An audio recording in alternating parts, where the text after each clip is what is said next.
तो देखिए, एक तरीके से हम लोगों ने इतनी चीजें समझ ली हैं कि कैसे जो है चीजों को अलाइन करना है। देखिए, यहाँ पे प्रेसिडेंट की जितनी भी राष्ट्रपति की शक्तियां हैं वो हमने एक जगह लिख ली। अब इससे क्या है कि जब एक जगह सारी शक्तियां आपके पास लिखी हुई हो गई तो आपको एग्जैक्टली उसको पहचानने में, जानने में और एग्जामिनेशन में लिखने में भी आसानी होगी और समझ में भी आसानी से आ जाएगा। तो आइए देखिए, क्योंकि वैसे क्या होता है जब छितरा रहता है सारी चीजें तो हम लोगों को क्लियर ही नहीं हो पाता है कि कौन कौन सी शक्तियां हैं। सारी शक्तियां हम लोग एक दूसरे में घालमेल कर देते हैं। तो आइए इसको बिल्कुल देखिए, इसी तरह जिस तरीके से हम लोगों ने बनाया है, सब जगह से खोज लिया है हम लोगों ने, इतनी देर में हम लोगों ने एक एक पॉइंट को देख लिया है। अब देखिए, इसी को एक बार फिर से रिवाइज कर लेते हैं। तो देखिए, यहाँ पे अगर हम लोग प्रेसिडेंट के पावर्स को देख रहे हैं, वो साथ में क्या कर रहे हैं, हम लोग गवर्नर के साथ में कंपैरेटिव उसकी स्टडी कर रहे हैं। ठीक है, और जब गवर्नर के साथ हम लोग कंपैरेटिव स्टडी कर रहे हैं तो हमारे लिए और सुविधाजनक हो जाएगा कि एक ही साथ हमें प्रेसिडेंट, राष्ट्रपति और गवर्नर दोनों की शक्तियों के बारे में पता चल जाएगा। चलिए, तो इसको सबसे पहले तो हमको देखना है कंपैरेटिव चार्ट। तो पहले क्या, हम लोगों ने 9 शक्तियां निकाल ली अलग अलग जो थी हमारे पास में। तो प्रेसिडेंट की, राष्ट्रपति की देखिए सबसे पहली शक्ति, 2 शक्तियां ऐसी हैं जो वो उसके लिए एक्सक्लूसिव हैं, जो कि राज्यपाल के पास में नहीं, राज्यपाल के पास नहीं, गवर्नर के पास नहीं मिलेंगी आपको। जैसे उसकी डिप्लोमेटिक पावर्स, ये शक्ति उसकी बहुत इंपॉर्टेंट है। इसको अगर आप देखेंगे तो ये शक्ति बहुत इंपॉर्टेंट है, क्योंकि यही राजनयिक शक्ति, इसी को बोला जाता है राजनयिक शक्ति। ठीक है, राजनयिक शक्ति केवल और केवल प्रेसिडेंट को है, क्योंकि दुनिया भर के जितने भी एम्बेसडर्स आते हैं, जितने भी यहां पे एम्बेसडर्स आके ज्वाइन करेंगे, वो अपना लेटर या ज्वाइनिंग जो है वो सबसे पहले जाकर के प्रेसिडेंट के समक्ष ही पेश करेंगे। तो इस वजह से डिप्लोमेटिक पावर प्रेसिडेंट के पास में है। On behalf of the country, जो प्रेसिडेंट है, राष्ट्रपति हमारा है, वो उन राजनयिकों को रिसीव भी करते हैं। उनको अपने यहाँ अक्सर आप देखते होंगे कि कोई आया है किसी देश का राजनयिक, तो राष्ट्रपति भवन में भोज का भी आयोजन होता है। ठीक है, तो ये डिप्लोमेटिक पावर प्रेसिडेंट के पास में है। उसके बाद देखिए, पहली शक्ति डिप्लोमेटिक पावर्स के बाद में केवल और केवल ये किसके पास में है, प्रेसिडेंट के पास में। फिर देखिए दूसरी शक्ति जो प्रेसिडेंट के ही पास में है, गवर्नर के पास नहीं है, वो है मिलिट्री पावर, यानी कि उसकी सैन्य शक्ति। सैन्य शक्ति, अब देखिए मिलिट्री पावर, क्योंकि प्रेसिडेंट को, राष्ट्रपति को supreme commander of the forces बोला जाता है ना, सुप्रीम कमांडर बोला जाता है। तो ये देखिए 53 अनुच्छेद 53 के दूसरे क्लॉज में ये दिया गया है। तो उसकी मिलिट्री पावर हो गई, सैन्य शक्ति हो गई, ये भी उसके पास में एक्सक्लूसिव है। तो ये दोनों शक्तियां देखिए, यहां पे हम लोगों ने कंपैरेटिव चार्ट बनाया है। गवर्नर के पास में ना डिप्लोमेटिक पावर है, ना ही मिलिट्री पावर है। पहली चीज, राजनयिक शक्ति भी नहीं है और सैन्य शक्ति भी नहीं है।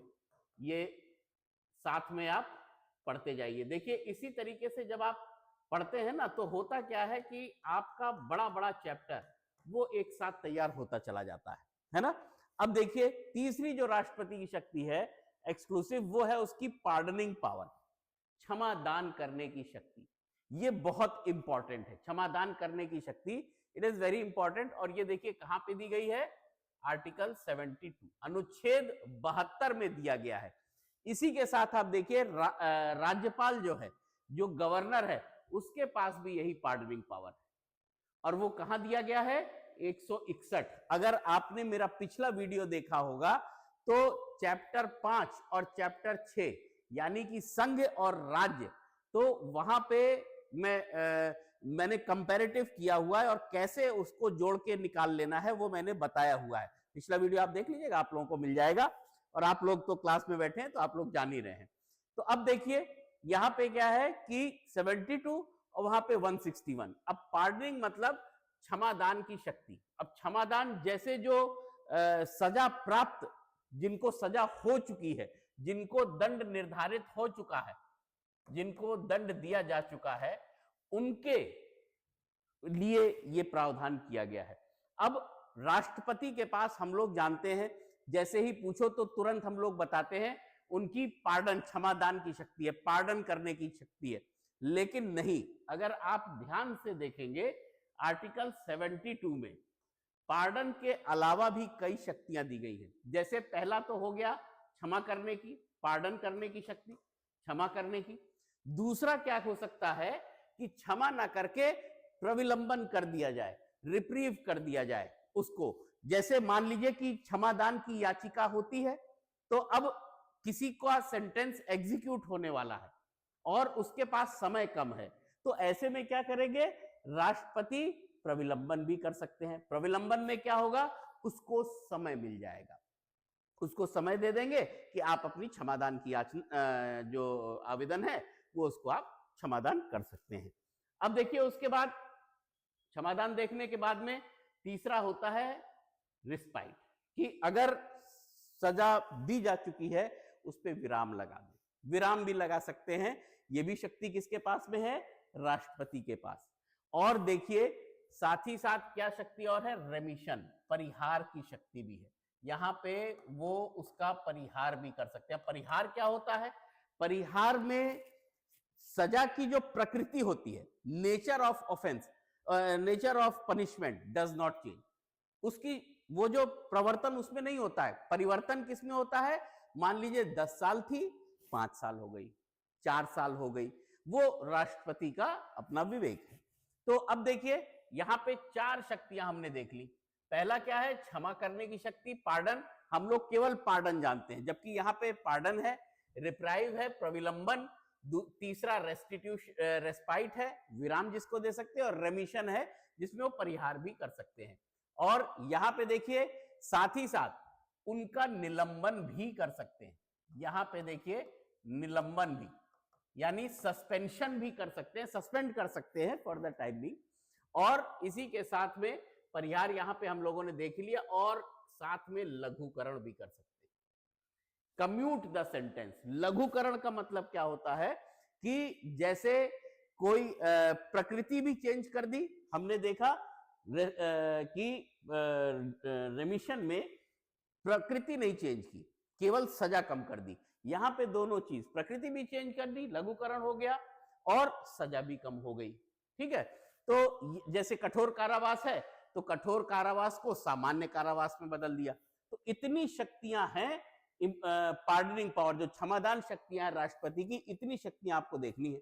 अब आइए गवर्नर में 161 में देखिए, हम लोग देखते हैं कि गवर्नर के पास में भी सेम जितनी ये शक्तियां हैं वही सारी शक्तियां यहां पर भी हैं।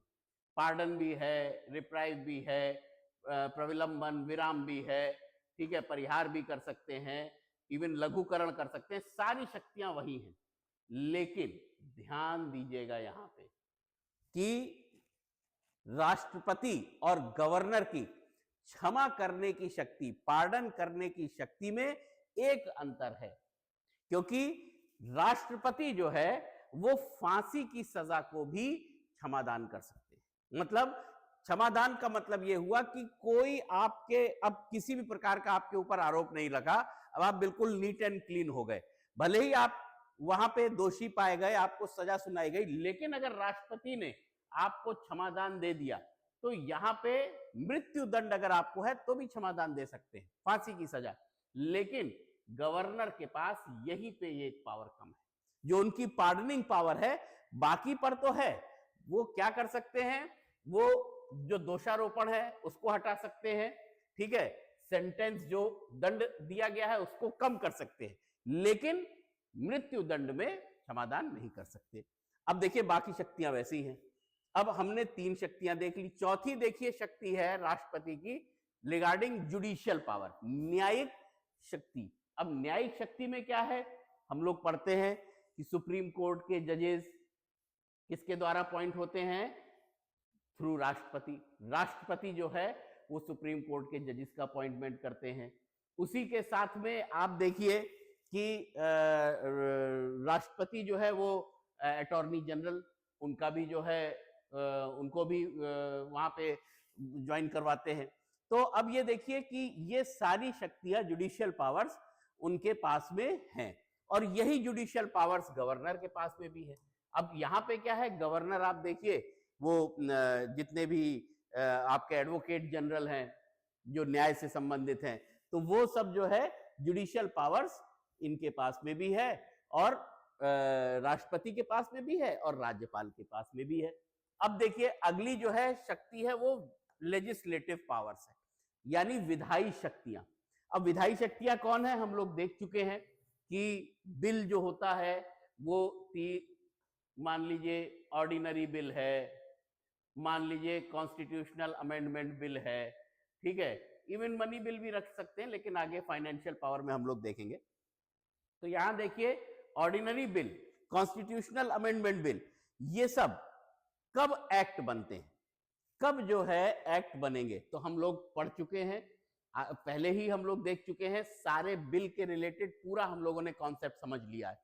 इसमें देखिए क्या है कि जब तक राष्ट्रपति इनको असेंट नहीं देगा, और असेंट वाला आर्टिकल सब आपको याद रखने, अनुच्छेद, ठीक है, राष्ट्रपति जब अपना असेंट दे देंगे बिल पे, तब वो बिल क्या बन जाएगा, एक एक्ट बन जाएगा, ठीक है। इतनी चीजें हो गई उनकी लेजिस्लेटिव पावर।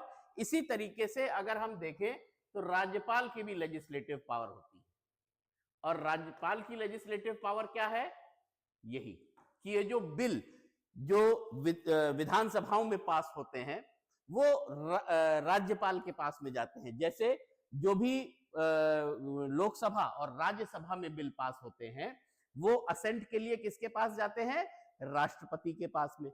उसी तरीके से राज्यपाल के पास जो भी विधानसभाओं में बिल पास होते हैं वो सभी गवर्नर के असेंट के लिए जाते हैं, ठीक है। तो आपको ये चीज भी याद रखनी है। अब देखिए अगला जो एक शक्ति है वो बहुत इंपॉर्टेंट है, अध्यादेश देने की शक्ति, अध्यादेश की शक्ति, ये भी बहुत इंपॉर्टेंट है। ऑर्डिनेंस पावर, और ऑर्डिनेंस पावर हमने देखा है कि राज्यपाल की है और राष्ट्रपति की भी है। और अगर आप आर्टिकल याद रखिए तो यहां पे 123 अनुच्छेद 123 में राष्ट्रपति की ऑर्डिनेंस पावर दी गई है, और यहां पे देखेंगे तो 123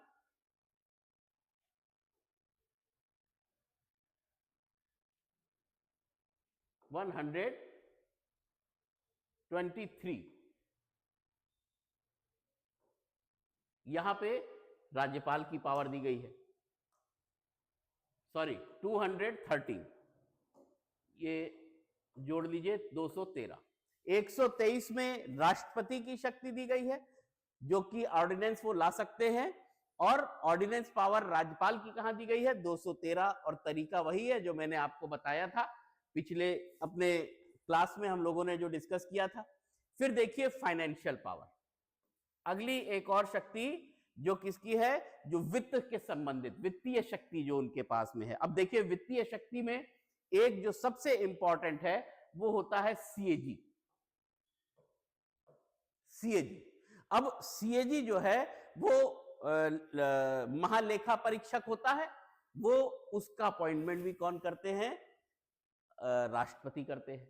यहां पे सीएजी दोनों के लिए, मतलब संघ के लिए और राज्य दोनों के लिए सामान्य रूप से काम करता है, दोनों का, राज्य का भी और यूनियन का भी लेखा करता है, इसलिए यहां पे प्रावधान सीएजी का नहीं है। बट यहां पे अगर फाइनेंशियल पावर एक और है कि मनी बिल जो होता है, मनी बिल, मनी बिल जो हमने एक पिछली क्लास में डिस्कस कर चुके हैं हम लोग, मनी बिल में क्या क्या शामिल है, याद है ना सबको, सारा मैंने बता दिया है क्या क्या शामिल है और क्या क्या शामिल नहीं है। और आप लोगों के लिए वीडियो पिछला देख लीजिए, आपको पता चल जाएगा मनी बिल में, धन विधेयक में क्या शामिल है क्या नहीं शामिल है, बिल्कुल आसान तरीके से मैंने उसको बता दिया है आपको। तो अब देखिए यहां पे क्या है कि जो भी मनी बिल होगा या फाइनेंस बिल, वित्तीय बिल जो कि फर्स्ट कैटेगरी का होगा, वो हमेशा राष्ट्रपति के अनुमोदन के द्वारा ही पेश किया जाएगा। तो ये भी बहुत इंपॉर्टेंट फाइनेंशियल पावर है राष्ट्रपति की रिगार्डिंग मनी बिल, ठीक है, कि वो जो है राष्ट्रपति के उसके बाद में, और यहां पे अगर इसी को देखा जाए फाइनेंशियल पावर, तो गवर्नर के पास में भी यही पावर है। जो धन विधेयक पेश होगा राज्य में, राज्य की विधानसभा में, वो गवर्नर के परमिशन से ही होगा। अब देखिए फाइनेंशियल पावर के पास बाद एक और हम लोग पावर देखते हैं एग्जीक्यूटिव पावर्स उसकी। अब देखिए राष्ट्रपति की जो पावर एग्जीक्यूटिव पावर होती है वो क्या होता है, रिगार्डिंग जिन जिन लोगों का वो अपॉइंटमेंट करते हैं। अब किन किन का अपॉइंटमेंट करते हैं, सबसे पहले तो देखिए हम यही देखते हैं कि राष्ट्रपति, प्राइम मिनिस्टर, प्रधानमंत्री, और ये कहां दिया गया है 75, और वही तरीका उठा करके आप यहां डाल लीजिए तो यहां पे 164 में मिल जाएगा गवर्नर में। इसी तरीके से काउंसिल ऑफ मिनिस्टर, ये प्रधानमंत्री जो सजेस्ट करते हैं उसके हिसाब से राष्ट्रपति उनको भी अपॉइंट करते हैं। साथ ही साथ अटॉर्नी जनरल, ये हम लोग पहले देख चुके हैं उनकी जुडिशियल पावर में भी। सीएजी को हम लोग देख चुके हैं उनकी वित्तीय शक्तियों में भी। और उसके बाद chairman and member of public service commission, जो संघ लोक सेवा आयोग है उसके जो चेयरमैन और मेंबर सदस्य जितने हैं उनका भी अपॉइंटमेंट कौन करते हैं, राष्ट्रपति। इसी तरीके से अगर देखें तो गवर्नर भी इनका जो चेयरमैन और मेंबर जो स्टेट पब्लिक सर्विस कमीशन है उसका वो करते हैं। और साथ ही साथ लास्ट में इलेक्शन कमीशन, यहां पे इलेक्शन कमिश्नर का भी अपॉइंटमेंट राष्ट्रपति करते हैं, ठीक है। तो ये एक कंपैरेटिव यहां तक हम लोग लेकर के, और आखिरी में देखिए इमरजेंसी पावर, ये बहुत इंपॉर्टेंट है इमरजेंसी पावर। इसका भी हम लोग एक चार्ट बना करके, और इनके पास में भी आपातकालीन शक्तियां हैं, इसका भी एक चार्ट बना करके हम लोग डिस्कस कर लेंगे। और देखिए हमने जो अभी डिस्कस आपसे किया था, ये हमने आपसे पढ़वाया था कि जो पार्डनिंग पावर है, इसी तरीके से देखिए जो आपका बीएनएसएस दिया गया है, भारतीय नागरिक सुरक्षा संहिता, वहां पर भी दिया गया है। और वहां पे देखिए 473, 474, यहां पे भी क्या है, कौन कर सकता है, अप्रोप्रिएट गवर्नमेंट, जो सरकार है वो बिना पूछे, बिना उसकी सहमति के जिस व्यक्ति के लिए कर रहे हैं, क्या क्या कर सकती है, कम्यूट, ठीक है। ध्यान दीजिएगा यहां पे भी लघुकरण है, राज्य सरकार भी या केंद्र सरकार भी लघुकरण कर सकती है ना। ये शक्ति कहां मिली हुई है, बीएनएसएस में। और इसी तरीके से उसका सस्पेंशन, निलंबन भी कर सकती है, और लास्टली क्या कर सकती है, उसका परिहार भी कर सकती है, ठीक है। ये जो है इंपॉर्टेंट चीज है। तो ये अगर आप देखिए, ये भी आपका इंपॉर्टेंट है, ये अलग आप कर लीजिए, ये अलग कर लीजिए। ये मैंने आपको इसलिए बता दिया कि आप लोगों को याद रहे। तो सभी लोग इन पावर्स को इसी तरीके से चार्ट बना करके याद कर लीजिएगा, ठीक है। और हम लोग अब जो है आगे बढ़ते हैं। देखो कुछ चीजें तो हमें, जैसे जुडिशियल पावर तो हम अलग से पढ़ाएंगे आपको कि कैसे सुप्रीम कोर्ट के जजेस का अपॉइंटमेंट होता है, कैसे उनको हटाया जाता है, कैसे वो हटेंगे, ये सारी चीजें, और कितने प्रकार के होते हैं, कौन कौन से सुप्रीम कोर्ट जजेस होते हैं, कितने होते हैं, वो सारी डिस्कशन हम लोग एक अलग क्लास में करेंगे। इसी तरीके से इमरजेंसी पावर, जो शक्तियां दी गई हैं आपातकाल की, और कहां दी गई, 352, 356, 360, इन तीनों के बारे में विस्तृत जानकारी हम लोग नेक्स्ट अपने वीडियो में करेंगे। और आप लोग तो क्लास में अभी हैं, हम लोग इसको आगे इमरजेंसी को कंटिन्यू करते हैं, ठीक है। चलिए आइए, नोट्स आपके क्लियर हो गए, हाँ इसको बनाइए, फिर 2 मिनट में हम लोग क्लास कैरी ऑन करते हैं।